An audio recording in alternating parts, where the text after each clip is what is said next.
রাজ্যে ক্ষমতার পালাবদলের পর তৃণমূল আমলে হওয়া একের পর এক দুর্নীতি প্রকাশ্যে এসেছে। তৃণমূল আমলের বর্বরতার আরও এক নিদর্শন প্রকাশ্যে। নিজের জমি রক্ষা করতে প্রাক্তন কাউন্সিলরের স্বামীকে 15 লক্ষ টাকা দিতে হয়েছে বলে বিস্ফোরক অভিযোগ বৃদ্ধ সুনীল হালদারের। জোকার নবপল্লী এলাকার জেমস লং সরণির ধারে 13.5 কাঠা জমির মালিক সুনীল হালদার। তার দাবি 143 নম্বর ওয়ার্ডের প্রাক্তন তৃণমূল কাউন্সিলর ক্রিস্টিনা বিশ্বাসের স্বামী ববি বিশ্বাস ও তার সাগরেদ তরিত কুমার দত্ত কম দামে ওই জমি দখলের চেষ্টা করে। বৃদ্ধ সুনীল হালদার রাজি না হওয়ায় তার উপর শুরু হয় নানাবিধ অত্যাচার। সুনীল হালদারের দাবি, তার মেয়ের বিয়ের আশীর্বাদের আগের দিন ববি বিশ্বাস তাকে প্রায় 16 ঘন্টা আটকে রাখে। ভয় পেয়ে সেদিন তিনি 5 লক্ষ টাকা দিতে বাধ্য হন। এইভাবে ধাপে ধাপে তার থেকে 15 লক্ষ টাকা আদায় করে তারা। বারে বারে তাদের প্রাণনাশের হুমকি দেওয়া হয় বলে অভিযোগ। রাজ্যে বিজেপি সরকার ক্ষমতায় আসার পর ভরসা পেয়ে তিনি অন্যায়ের বিরুদ্ধে মুখ খুলছেন।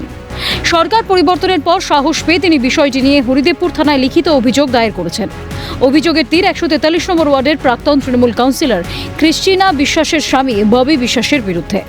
ক্রিস্টিনা বিশ্বাসের হাজবেন্ড, হ্যাঁ কাউন্সিলরের হাজবেন্ড, সে এইভাবে ধমকাতো, আমাদেরকে ডাইরেক্ট ধমকেছে। আর যা কিছু উনি করতো বিশেষ ওই তরিত দত্তর মালপাতে করতো।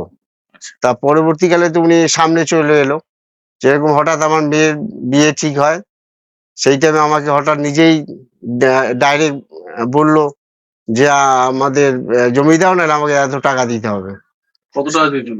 10 লাখ টাকা চেয়েছিল। তা আমি বললাম আমার মেয়ের বিয়ে এখন, তা আমি 10 লাখ টাকা এক্ষুনি কোথায় পাবো? তখন মেয়ের বিয়ে হবে না। তখন ওনারা বললো যে মেয়ের বিয়ে পরে হবে, আমাদের টাকা দাও। তখন সেটাকে 5 লাখ টাকা দিয়ে মোটামুটি মুখটা বন্ধ করি।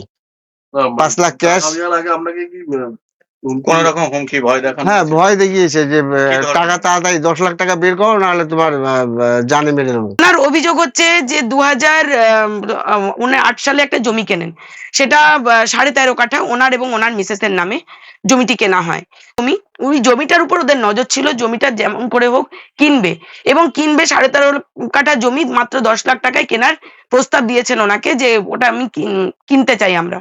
তো উনি বলেছেন আমি কোনো জমি বিক্রি করব না, কারণ এটা আমার কর্মক্ষেত্রের জন্য, এখানে আমার গোডাউন হিসাবে এটা ব্যবহার হয়, আমি একজন কাঠের কাজ করি, তো আমার এখানে গোডাউন হিসাবে ব্যবহার হয়।